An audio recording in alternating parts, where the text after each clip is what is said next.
Assalamualaikum warahmatullahi wabarakatuh. Alhamdulillah wa syukurillah wassalatu wassalamu ala rasulillah wa ala alihi wa sahbihi wa mawalah. Allahumma la ilma lana illa ma 'allamtana wa la fahma illa ma fahamta wa la sahla illa ma sahta amma ba'da. Kita lanjutkan kajian kitab Irsyadul Ibad Nasaihul Ibad ila hadratin Nabi Mustafa Muhammadin sallallahu alaihi wasallam. Al-Fatihah. A'udzubillahi minasyaitonir rajim. Alhamdulillah. Iyyaka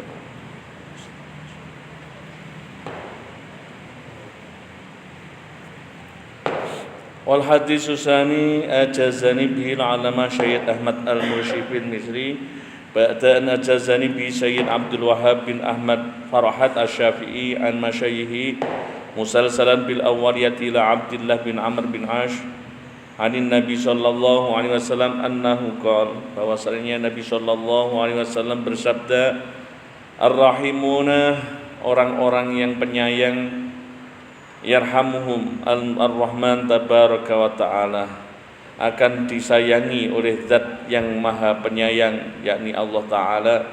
Irhamu, berbelas kasihlah, sayangilah, mang fil ardi, orang yang ada di bumi, yarhamkum, maka akan menyayangi kalian, mang fis samai, orang-orang atau makhluk-makhluk yang ada di langit. Ini hadis yang kedua berkaitan dengan bagaimana kita memiliki sifat belas kasih, sayang terhadap makhluk Allah yang ada di muka bumi. Ini supados sangat pentingnya pembukaan dari kitab ini dimulai berkaitan dengan bagaimana kita memiliki sifat kasih sayang. Nah, caranya untuk kita supaya mendapatkan kasih sayang yang ada makhluk-makhluk yang di langit, yakni para malaikat, bagaimana kita itu menyayangi yang ada di muka bumi. Nah, yang di muka bumi ini bukan hanya manusia semata, Pak, yang dimaksud di sini. Siapapun orangnya, siapapun makhluknya, baik itu yang memiliki akal atau tidak, termasuk makhluk itu adalah hewan-hewan.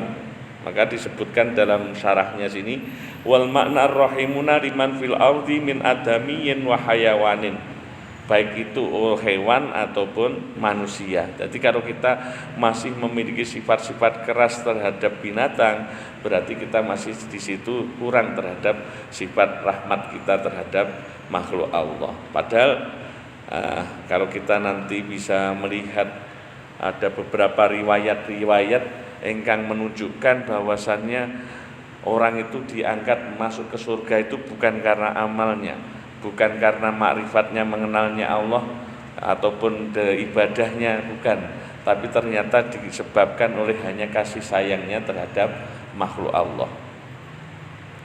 Ceritanya ada Syekh Abi Bakri Asyibli. Syekh Abi Bakri Asyibli ini seorang yang mampu istilahnya menerjemahkan apa yang dibawa oleh Syekh Junaid Al-Baghdadi. Jadi kalau Syekh Junaid Al-Baghdadi itu adalah termasuk dalam tasawuf, itu guru dari para tasawuf itu. Nah, ini dijelaskan di mimbar-mimbar oleh Syekh Abi Bakri Asyibli. Kemampuannya beliau, retorikanya itu yang mampu menjelaskan ajaran dari Syekh Junaid Al-Baghdadi itu adalah Syekh Abi Bakri Asyibli. Suatu ketika yang namanya Abi Bakri Asyibli dimimpikan. Beliau dimimpikan, terus akhirnya dimimpikan, dalam mimpi itu dia ditanya, bagaimana keadaanmu wahai Syekh Abi Bakri Asyibli? Keadaanku alhamdulillah, saya diampuni Allah, masuk ke dalam surga. Dengan apa engkau? Nah, ini saya bacakan saja riwayatnya, nanti di belakang ada ini juga di ketemuan.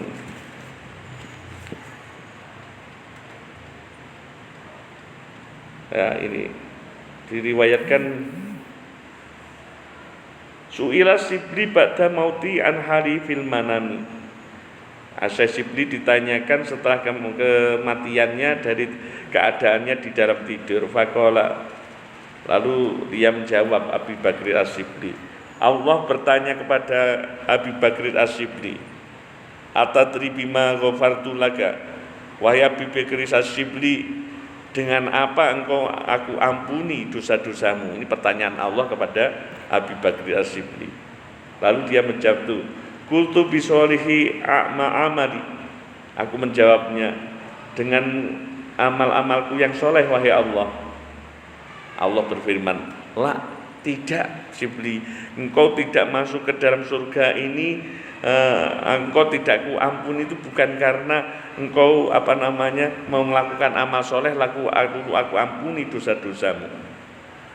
Lalu yang namanya Abi Bakri Asyibli menyatakan, bi ikhlasi ubudiyati, dengan ikhlasnya ibadahku siang malam yang istilahnya rajin beribadah kepada Allah, karena memang ahli melakukan riyadhah namanya Abi Bakri Asyibli.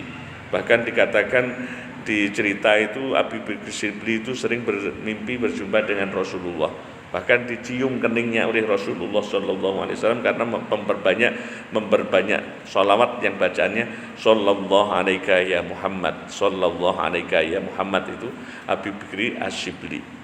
Nah, itu termasuk mengamalkan amalannya, laqad ja'akum rasulun min anfusikum azizun 'alaihi ma anittum harisun 'alaikum bil mu'minina raufur rahim. Setelah sholat pasti membaca itu, terus dilanjutkan sallallahu alaihi Muhammad, sallallahu alaika ya Muhammad. Ini bacaan dari Syekh Abi Bakri Asyibli. Ternyata bukan karena ibadahnya, Bapak-bapak, Ibu-ibu hadirin rahimakumullah. Karena Allah berfirman, la, tidak Syibli, bukan karena ikhlasnya ibadahmu. Lalu itu qultu bi haji wa shaumi wa sholati. Aku menjawab lagi, mungkin dengan hajiku, puasaku, sholatku. Qala, Allah berfirman, la, bukan itu. Lalu Syibli mengatakan, bi hijrati lisolihin wa litolabil ilmi. Sebab aku hijrah, aku pergi, aku berangkat menuntut ilmu, atau aku mengunjungi orang-orang soleh, atau aku menuntut ilmu, datang ke majelis-majelis ilmu, itu yang menyebabkan engkau mengampuni aku ya Allah. Ternyata tidak dijawab oleh Allah. Tidaklah, bukan itu Syibli. Qultu ilahi bima. Wahai Tuhanku, aku tidak tahu apa yang menyebabkan engkau mengampuni aku. Tunjukkan diriku, wahai junjunganku, dengan apa engkau mengampuni aku? Faqala Allah Ta'ala, atadhkuru hina kunta tamshi bi darbi Baghdad. Wahai Syibli, apakah engkau ingat ketika engkau sedang berjalan di lorongnya kota Baghdad? Fawajjata hirratan saghiratan qad adhafahal burud.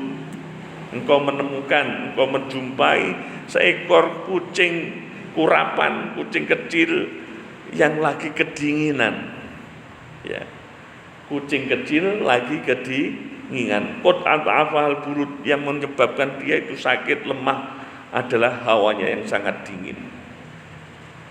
Iya tasawwa min syiddatihi, kucing itu menggigil redek nemen niku karena hawa yang sangat dinginnya. Fa akhadtaha, engkau mengambilnya, engkau ambil rahmatan laha, karena engkau merasa kasihan terhadap kucing tersebut. Wa adkhaltaha fi farrin, lalu engkau ambil, kamu masukkan ke dalam saku di dalam jubahmu. Wa kana 'alaika wiqayah, dan saat itu seolah engkau melindungi terhadap hewan tersebut. Fakultu, lalu namanya Imam Syibli berkata, oh ya Allah, saya ingat itu, aku melakukan itu. Faqala ta'ala, lalu Allah berfirman kepada Syibli, bi rahmatika litilkal hirrati rahimtuka, karena engkau menyayangi hewan yang kecil yang lagi dalam keadaan lemah itulah, maka aku juga menyayangimu, merahmatimu dengan mengampuni dosa-dosa. Niki dengan ceritanya Syekh Syibli dengan kucing yang kedinginan yang kecil ini, bukan karena ibadahnya, ternyata karena kasih sayangnya terhadap makhluk Allah. Luar biasa ini. Makanya kita akhirnya kalau jenengan pernah juga membaca bukunya Profesor Prayogo Yunisma Malang. Beliau itu seringannya pada pagi itu memberi dengan itu gula itu diletakkan di dekatnya rumah, itu disebar-sebarin untuk semut-semut itu. Masya Allah. Termasuk orang dari Trenggalek, Profesor Suprayogo. Luar biasa juga nggih. Imam Suprayoga. Hah? Imam Suprayoga. Ya Imam Suprayoga. Dalam Rencana Pak. lagi luar biasa. Kalau kita mendengar itu kan hanya ada suatu hal yang istilahnya pun kita melihat orang-orang besar itu ternyata karena kasih sayangnya demikian Allah memberikan. Maka kita jangan menghina. Kalau ada tradisi-tradisi orang Jawa nggih panjenengan ngertos orang meninggal diberikan beras warnanya kuning dilemparkan ketika orang berjalan setelah meninggal itu ada uang 500-an atau berapa seribuan. Itu karena apa? Paham ini memaham sedekah itu bukan hanya pada manusia. Kalau kita hanya memahami sedekah itu sempit hanya dengan kepada manusia, habis kita tidak ada rahmat kita kepada semesta. Milano kadang-kadang nih kok wong Jawa niku filosofi ini luwih dhuwur. Beras kuning disebarne niku apa? Dimakan biar nanti kalau dimakan semut, ada makan yang lain itu. Itulah. Hanya kita kadang-kadang tidak melihat penjabaran yang lebih luas sebagaimana yang disampaikan oleh orang-orang ulama-ulama terdahulu. Ini beliau, ya Allah, kita sangat-sangat terharu kalau kita dengan demikian. Imam Abi Bakar As-Sibli ini orang ulama yang luar biasa, sampai diceritakan sering berjumpa dengan Kanjeng Nabi Muhammad SAW dan mampu menerjemahkan apa yang disampaikan oleh Syekh Junaid Al-Baghdadi. Beliau masya Allah itu begitu saja ternyata bukan karena amalnya. Maka termasuk rahmat niki, rahmat saksi sayang terhadap makhlukipun Gusti Allah niku termasuk percikan atau bagian dari ummahatil akhlak. Jadi akhlak niku memiliki pokok akhlak yang harus dan yang paling sempurna adalah baginda Nabi Muhammad sallallahu alaihi wasallam. Pokoknya akhlak niku wonten sekawan. Yang pertama adalah yang namanya al-hikmah. Hikmah niku kebijaksanaan. Bijaksanaan niku muncul salah satu pun adalah kalau orang itu memiliki kasih sayang. Lah niki kados ngeten iki kan memberi pelajaran awake dhewe. Jangan-jangan hanya karena jenengan remen ngresiki masjid malah dadine mungkin dipun paringi ngapura Gusti Allah. Jadi kita dengan demikian malah akhirnya tidak meremehkan amal walaupun kecil sekalipun.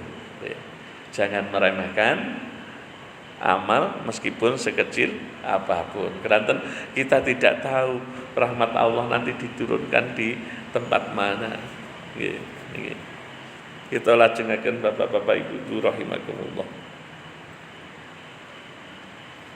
Ilm yu'mar biqadri bil ihsan. Jadi baik itu hewan maupun manusia siapapun, kalau kita mampu untuk menyayangi mereka, yuhsinu rahmanu ilaihim, maka kita akan dibalas oleh Allah Subhanahu wa taala.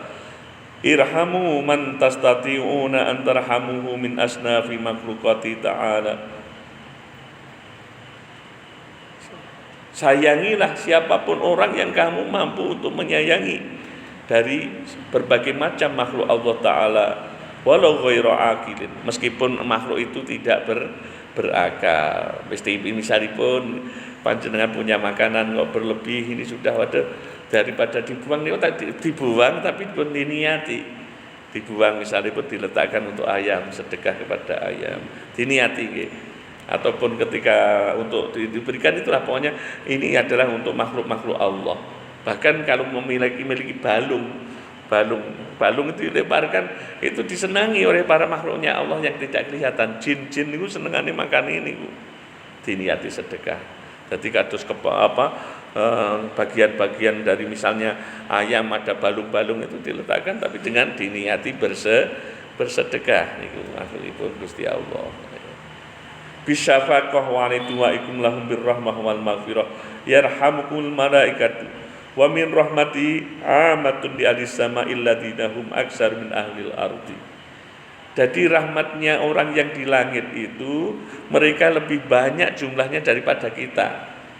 Jadi lek sing dongane kados kalau istilahnya niku panjenengan diaturi berkaitan dengan orang yang mentolabul ilmi kok niate teng mriku adalah untuk mendapatkan hidayah dari Allah, niku dapat mereka didoakan oleh semua makhluk Allah yang ada di lautan, jumlah makhluk teng lautan. Kalau niki Allah kita merahmati menyayangi dari makhluk Allah yang di bumi, semua yang di langit, padahal jumlah malaikat yang ada itu ya ciptaan Allah lebih banyak dari ciptaan yang ada di muka bumi.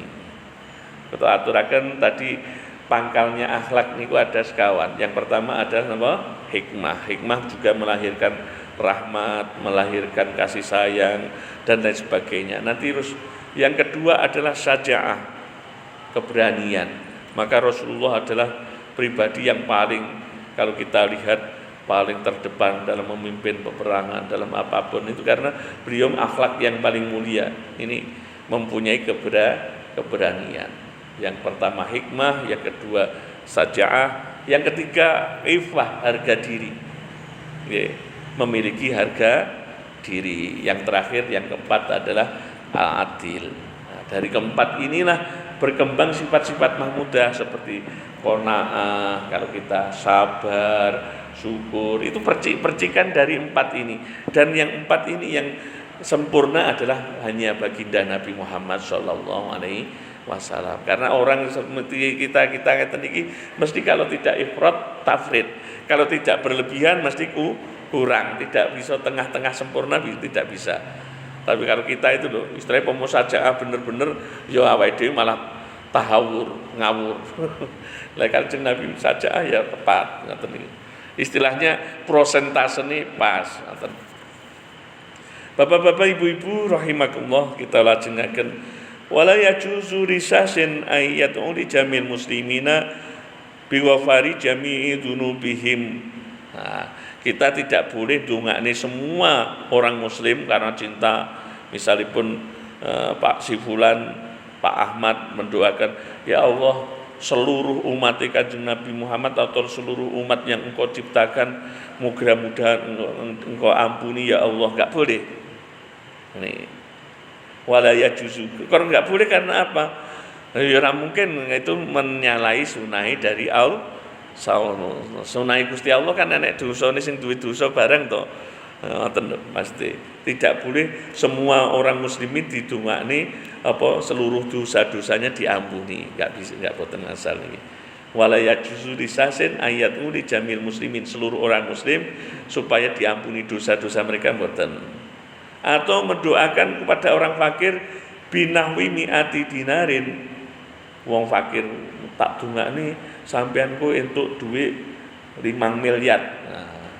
Walaysa lahu jihadun yatasahhalu minha dzalik, padahal dia tidak memiliki sesuatu yang mampu menghantarkan untuk mendapatkan ini tadi uang 2 atau 5 miliar. Itu kan berarti tidak sesuatu doa yang tidak sesuai syar'i, dalannya saja enggak ada. Maka kalau kita menginginkan hasil menika harus dengan cara yang wajar. Saniki banyak kasus-kasus niku karena impian diiming-imingi atau niku kasus-kasus penipuan niku karena adalah apa? Dijanjikan sesuatu yang tidak wajar. Maka kalau kita kedah ngatos-ngatos eling lan waspada itu, ini wajar enggak? Wajar enggak? Maka kalau kita bisa begitu, fa insyaallah kita akan selamat dari penipuan-penipuan. Umpamanya dia ini karena rahmat cintaku, sayangku kepada makhluk, enggak ada alasan demikian, karena tidak sesuai dengan sunatullah. Ini kita ada tadi cerita daripada Imam Abi Bakr Asy-Syibli. Yang kedua ada cerita bapak-bapak, ibu-ibu rahimakumullah. Ru'ya Al-Ghazali fin naumi wa qila lahu ma fa'ala rabbika faqala auqifni baina yadayhi wa qala li bima kutimat alayya fasirtu adkuru a'mali faqala lam aqbiluha wa innama qubiltu minka dzata yaumin nazalat dubabatan ala midati qalamika litashruba minhu wa anta taktubu fatarokta alkitabah ata akhata hadduha rahmatan biha summa qala ta'ala umdu bi abdi ilal jannah. Ini ceritanya hampir sama lagi. Orang yang cinta terhadap makhluk Gusti Allah rupane lalat. Imam Ghazali suatu saat ditanya juga ini. Dimimpikan Imam Ghazali di dalam tidurnya, maka dikatakan kepadanya, wahai Imam Ghazali, ma fa'alallahu bika, bagaimana keadaanmu, apa yang dibuat Allah kepadamu. Lalu Imam Ghazali menjawab, auqifni baina yadayhi, aku diberhentikan di hadapan Allah. Lalu Allah berfirman kepadaku, bima kudimat alayya, tahukah engkau kenapa engkau bisa maju ke hadapanku ini? Aku tidak menghitungmu amalmu, tidak menghisapmu, tidak menyiksamu. Lalu Imam Ghazali teringat, fasirtu adkuru amali. Lalu aku mengingat-ingat bahwasanya aku melakukan amal demikian. Maksudnya ingat kepada Allah, disampaikan, menyebutkan amalku ini. Aku mengarang kitab banyaknya ini. Dari mungkin minadolal, ada kitab berbagai macam, Minhajul Abidin misalnya dan lain sebagainya, disebutkan karangannya, ibadahnya dan lain sebagainya. Faqala, Allah berfirman, la akbiruha, aku tidak menerima itu semua. Wa inna ma qabiltu minka dzata yaumin nazalatu babatan, yang aku terima dari amalmu wahai Imam Ghazali, katanipun niki Allah, ngendikanipun Allah, yang aku terima dari dirimu itu hanya suatu ketika engkau lagi menulis, ada seekor lalat menclok namanya, hinggap di tempat mangsimu, midadagari kolamika, tempat mangsimu, lalu lalat ini meminum air yang ada di mangsi tersebut. Lalu engkau tetap membiarkan, tidak menulis.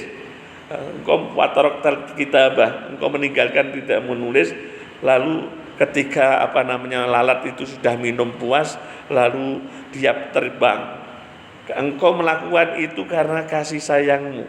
Itulah yang menyebabkan engkau tidak mendapatkan hisab, tidak mendapatkan pertanyaan, tidak berada di neraka. Tapi summa qala ta'ala umdu bi abdilal jannah, wa Imam Ghazali, masuklah engkau ke dalam surga. Bukan karena kitabnya yang banyak, bapak-bapak, ibu-ibu rahimakumullah, tapi karena apa? Rahmatnya. Makanya sekarang kita hitung-hitung, awake dhewe kadang-kadang duwe rahmat mboten. Welas asih awake dhewe niku. Kalau kita melihat segala sesuatu, lah niki perlu yang namanya basirah. Basirah napa? Kecerdasan batiniyah kita. Lah niki sing ngolah hatinya kita niki, hati yang sudah bersih, mesti saged ngoten niku, saged otomatis digerakkan oleh Allah. Ketika ada seorang pezina yang di zamannya, ketika dia melihat namanya ada seekor anjing yang kehausan, dia ambil terompahnya, gitu. Dia ambil lalu ngambil air karena kehausan, ternyata masuk ke dalam surga. Karena apa? Kasih sayangnya. Inilah kasih sayang ini adalah asma yang pertama kali Allah tuturkan untuk mengenalkan dirinya. Bismillahirrahmanirrahim. Jadi ini sesuatu yang betul-betul Allah itu ingin dikenal, bukan sebagai Al-Qahhar, Al-Jabbar, dikenal sebagai yang memaksa, maha keras dan lain sebagainya, tapi menunjukkan kepada raufnya, rahimnya, welasnya Allah. Maka Kanjeng Nabi itu raufur rahim bener. Kanjeng Nabi ini mesti nyontoh ini raufur rahimnya. Bagaimana sampai beliau pernah bersabda, siapapun orang yang meninggal dan dia memiliki hutang, maka dia adalah dalam tanggunganku. Kanjeng Nabi kan ngoten to. Siapa yang menghitungkan, ketika Nabi menghentikan ngoten niku, siapapun orang yang meninggal dari umatnya di situ, aku masih ada berada di antara kalian. Kanjeng Nabi rahmati terhadap umatnya ngoten niku. Maka sampai sedo pun yang diaman, ummati. Apakah masih sepeninggal baginda Nabi Muhammad sallallahu alaihi wasallam menika masih kita itu masih mewarisi Rauf dan Rahimnya Rasulullah mboten. Raufur Rahim Kanjeng Nabi ini sing diwarisnya. Bagaimana kita mewarisi cinta kasih Kanjeng Nabi Muhammad sallallahu alaihi wasallam. Nah niki ulama-ulama sing disebut nih ngeten niki ternyata secara spontan Imam Ghazali ngendikan niki ya istiwa makhluk Gusti Allah. Ya dibiarkan untuk makan niku. Nah iya. Iya.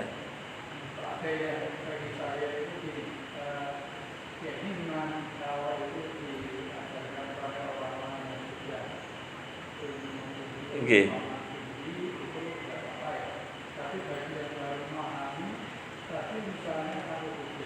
Dalam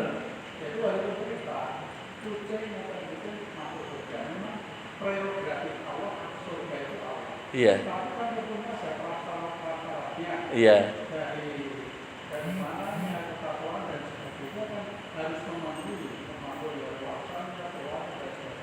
Nggih.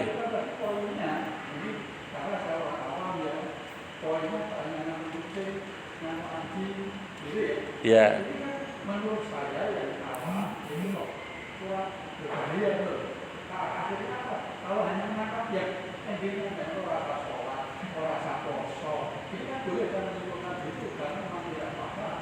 Terus yang kedua, itu yang namanya kasih sayang di dunia itu sudah diamalkan orang-orang non, ya. Konsepnya adalah cinta kasih. Saya bergaul dengan waktu orang misioner itu kuncinya adalah kasih sayang.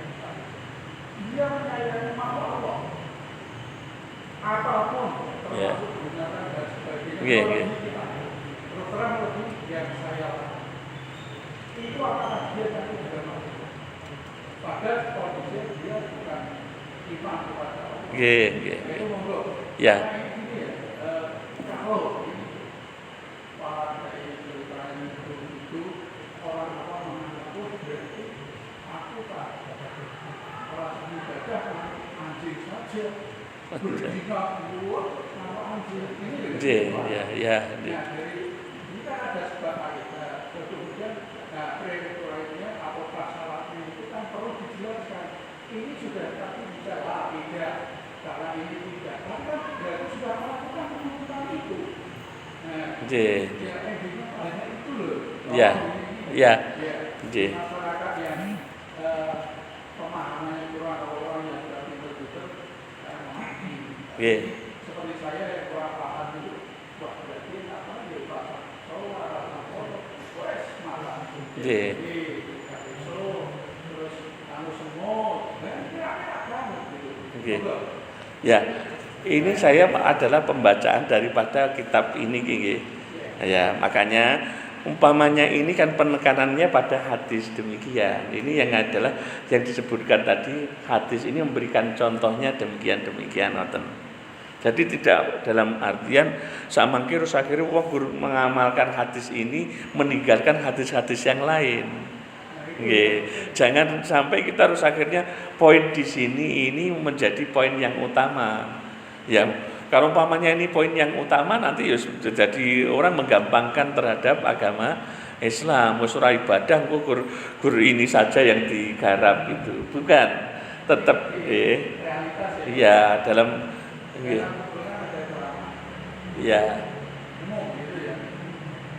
apa yang terjadi di dalam prinsipnya atau pemikirannya atau apalah namanya.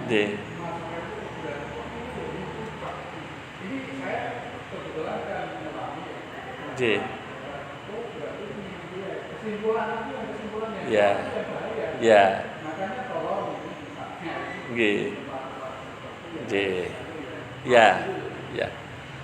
saya dipahami Bapak. Jadi yang ini tadi pembacaan adalah hadis tentang menceritakan kisah tentang bahwasanya orang yang mencintai makhluk-makhluk di muka bumi akan dicintai oleh Allah orang-orang yang di langit.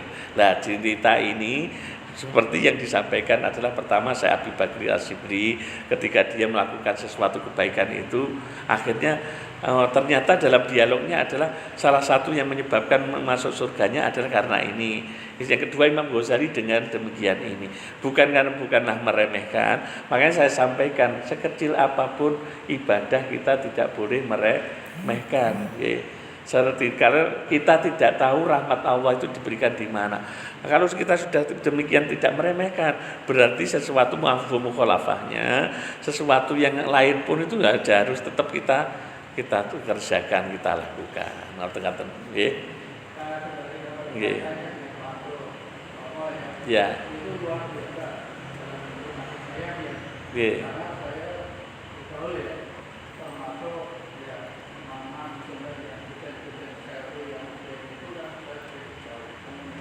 Nggih.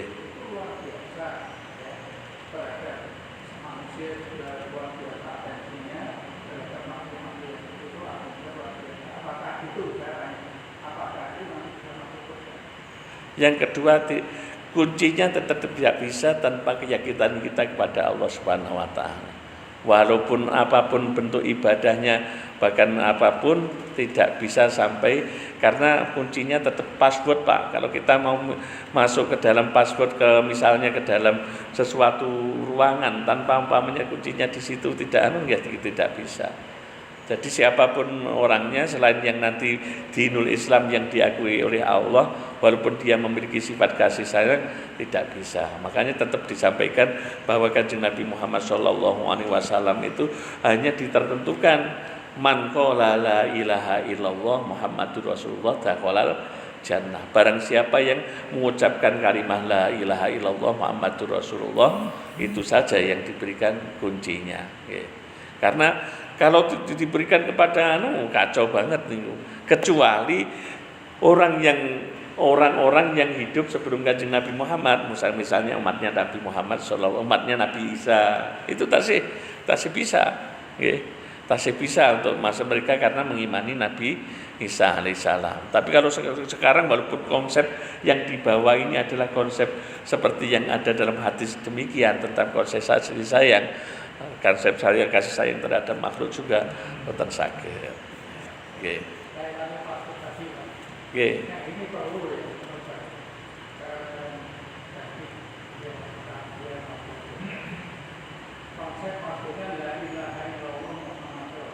Ya. Nah itu kan perlu sebetulnya tidak ada semudah itu. Artinya itu yang tersurat seperti itu, yang tersurat begini, yang diletakkan demikian. Ya, ya. Wah, la ilaha illallah untuk disebut. Saya bisa itu Pak menurut saya. Harus ada makna yang tersurat diletakkan sehingga paham. Oh itu sebetulnya makna ada dalam surat Allah itu begini dalam aplikasi kehidupan sehari-hari dan seterusnya. Terus percaya pada Rasulullah itu ya begitu. Gitu. Iya, nggih. Jadi kadang-kadang diambil poinnya itu tidak dijelaskan sehingga gampang gitu. Monggo. Nggih. Masuk. Iya, matur nuwun sangat niki. Nggih. Jadi kita lanjutkan mawon nggih. Bismillahirrahmanirrahim.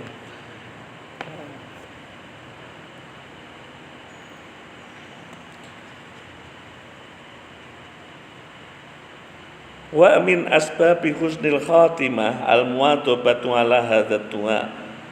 Dan di antara sebab-sebab husnul khatimah yakni kita selalu menetapi atau melanggengkan untuk berdoa dengan doa ini.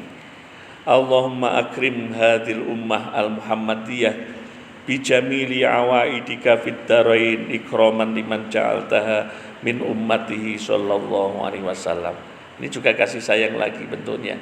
Ya Allah, muliakanlah umatnya Nabi Muhammad ini dengan keindahan kebaikan-kebaikanmu di dua dunia, baik dunia maupun akhirat.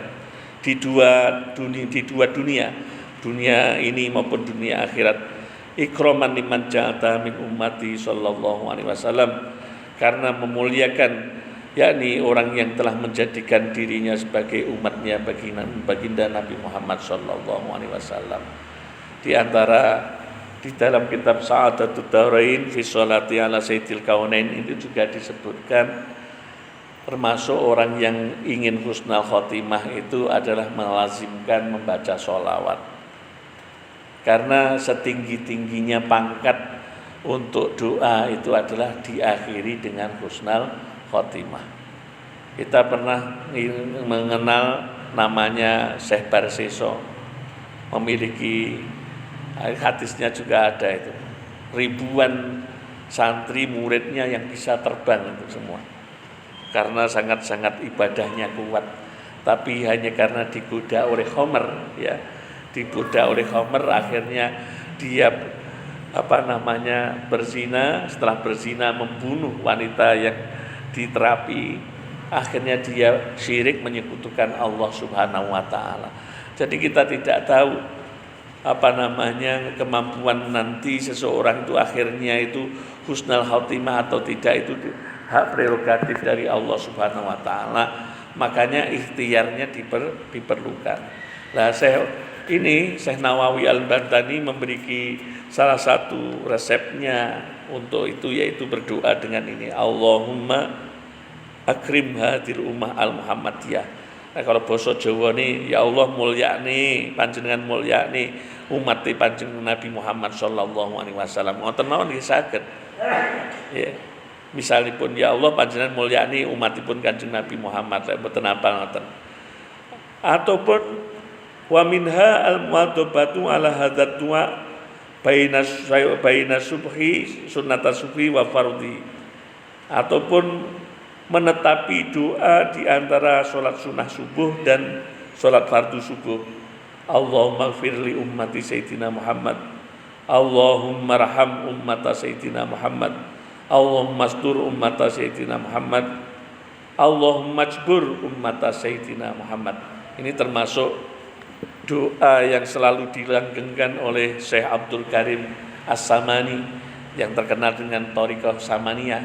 Ya, Thariqah Samaniyah ini yang biasa di Indonesia kalau pernah mendengar Guru Ijai yang ada di Kalimantan, guru sekumpul, termasuk saya murid daripada Syekh Arsyad Al-Banjari, keturunan Syekh Arsyad Al-Banjari.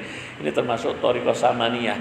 Itu dibaca 4 kali ketika setelah sholat sunnah subuh, qobliyah subuh sampai sholat fardunya itu 4 kali Allahumma raham ummata Sayyidina Muhammad. Ini termasuk nanti akan diberikan husnul khotimah. Allahumma gfir li ummati Sayyidina Muhammad, Allahumma arham ummata Sayyidina Muhammad, Allahumma astur ummata Sayyidina Muhammad, Allahumma ajbur ummata Sayyidina Muhammad. Jadi ini termasuk doa yang kelihatannya sampai Syekh Saman itu ngendikan. Syekh Saman itu adalah ulama yang hidup di daerah Madinah. Jadi beliau sampai menyatakan, saya ini adalah pintunya Rasulullah Shallallahu Alaihi Wasallam. Barang siapa yang menginginkan, istilahnya kalau ingin berhaji lalu sampai di sana berdoa, salah satunya adalah dengan Syekh Saman ini, melanggengkan doa ini. Allahumma gfir li ummati Sayyidina Muhammad, Allahumma raham ummata Sayyidina Muhammad, Allahumma astur ummata Sayyidina Muhammad, Allahumma jbur ummata Sayyidina Muhammad. Niki termasuk di antara kalau kita ingin husnul khotimah. Bapak-bapak, ibu-ibu ya rahimakumullah, kalau nggak bisa demikian, ya kita pakai bahasa Jawa, saged bahasa Indonesia. Ya Allah, ampunilah umatnya Nabi Muhammad, ya Allah. Ya Allah, kasihanilah umat Sayyidina Muhammad, ya Allah. Ya Allah, tutuplah aib-aib dari umat Nabi Muhammad, ya Allah. Ya Allah, perbaikilah umat-umat Nabi Muhammad. Saged, karena makna itu kan hampir sama. Dalam artian sing dikarepne bahasa Arab nggih ngoten, bahasa Jawa nggih ngoten. Karena kita keterbatasan ilmu, mungkin keterbatasan ilmu terus dengan ya Allah, muga-muga umat Nabi Muhammad dados umat yang istilahnya yang dapat rahmat-Mu. Panjenengan sayangi ya Allah. Itu saja mampu untuk nanti menjaga termasuk supaya kita husnul khotimah.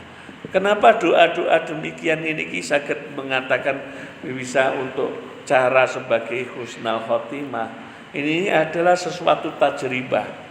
Jadi doa-doa yang dilakukan ulama-ulama dahulu itu adalah doa-doa yang pernah diujikan, pernah diamalkan dan dibuktikan. Lalu dibukukan biasanya oleh murid-muridnya. Saya pernah cerita dengan bapak-bapak, ibu-ibu dereng itu. Ada tentang Dr. Soleh ya. Ya, Dr. Soleh, saya dari riwayat guru saya Syekh Mustafa Masud Hakoni itu cerita waktu Syekh Dr. Soleh itu berada di makamnya di daerah Ampel, Surabaya. Lah, ketika putra-putrinya itu ingin memindahkan ayahnya karena ingin berada bersama-sama di kompleks Sandiaga Hill di daerah Jakarta, kompleks sana. Setelah 20 tahun beliau wafat, ternyata ketika dibuka jasadnya masih utuh, tidak sedikit pun, padahal dia adalah seorang dokter, bukan penghafal Al-Quran. Kalau penghafal Al-Quran adalah sesuatu yang wajar, sesuatu yang biasa. Ini beliau orang yang istilahnya dokter ya seperti kita tahu ya, aktivitasnya kan dengan itu demikian. Akhirnya saya Mustafa Masud Hakoni bertanya kepada putrinya itu, Mbak, saya ingin tahu apa yang menjadi keistimewaan dari Dr. Soleh ini apa? Kok dia memiliki keistimewaan oleh Allah, jasadnya pun, bumi pun tak mau memakannya. Bahkan yang namanya itu kafannya pun masih demikian, masih utuh, tidak ada serobek pun sedikit pun. Padahal sudah 20 tahun lebih yang lalu beliau dimakamkan. Putrinya hanya menjawab saat itu, ayah tidak memiliki amalan yang istimewa, sholatnya biasa. Apapun hanya biasa-biasa saja.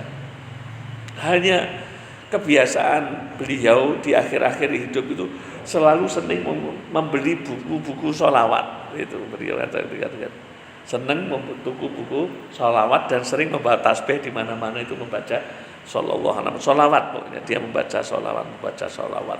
Itu aja yang saya perhatikan saya itu. Wah, ini masih biasa, Mbak. Apa ada amalan lagi? Oh, putrinya itu mengingat-ingat, diingat-ingat. Ini apa ya yang dia teringat akhirnya. Ya. Mbak siapa namanya gitu ya itu. Oh iya, ada kebiasaan lagi waktu itu. Jadi ayah itu karena profesinya sebagai dokter, beliau akan melihat siapa pasien itu. Kalau pasien itu yang datang orang tua, kok naik beca seperti itu, beliau gratiskan, mau tidak dibayar, bahkan pulangnya nanti mesti disangoni, diberi uang sama ayah itu. Ini ya Allah ya Karim. Jadi ketika pulangnya sama si ayah orang tersebut diantar, diberi uang.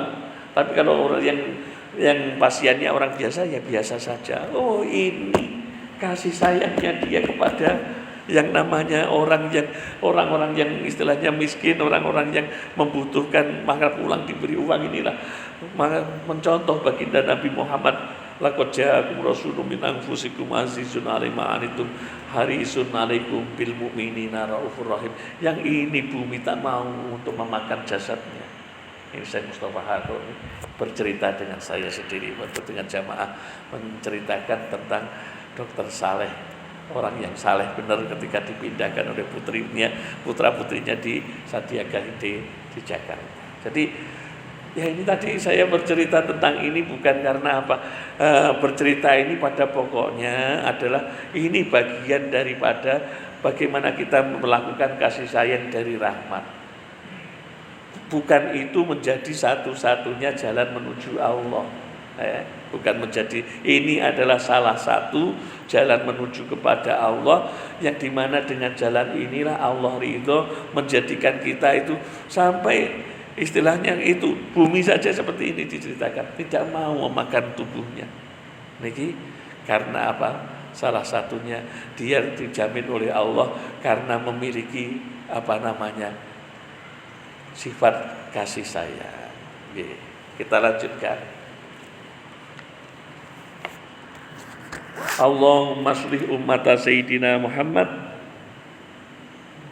Habis waktunya ya. Ya, kita sampai terakhir aja. Ada doa wa minha mulazamatu hadzal du'a wa huwa ya rabba kulli syai, wahai Tuhan segala sesuatu, bi qudratika ala kulli syai, dengan kehendakmu, dengan kemampuanmu atas segala kulli syai. Ighfirli kulli syai, ampunilah bagi ighfirli kulli syai, ampunilah diriku atas segala sesuatu. Wala tas'alni an kulli syai, dan jangan engkau tanyakan padaku dari segala sesuatu. Wala tuhasibni fi kulli syai, jangan engkau hisab, jangan engkau hitung diriku atas segala sesuatu dalam melakukan sesuatu. Wa'tini kulla syai, dan berikan aku segala sesuatu. Ini termasuk doa yang sangat ada faedahnya yang disebutkan oleh guru-guru, termasuk ini faedahnya mencegah dari sihir. Ini adalah ini. Allahumma ya rabba kulli syai, ini Allahumma ya rabba kulli bi qudratika ala kulli syai, ighfirli kulli syai wa la tas'alni an kulli syai wa la tuhasibni fi kulli syai wa'tini fi kulli syai wa'tini kulla syai. Ini termasuk doa yang sangat penting. Nah, mudah-mudahan kita pertemuan ini dirahmati oleh Allah. Wonten kirangipun nyuwun pangapunten hadanallahu yakum. Assalamualaikum warahmatullahi wabarakatuh.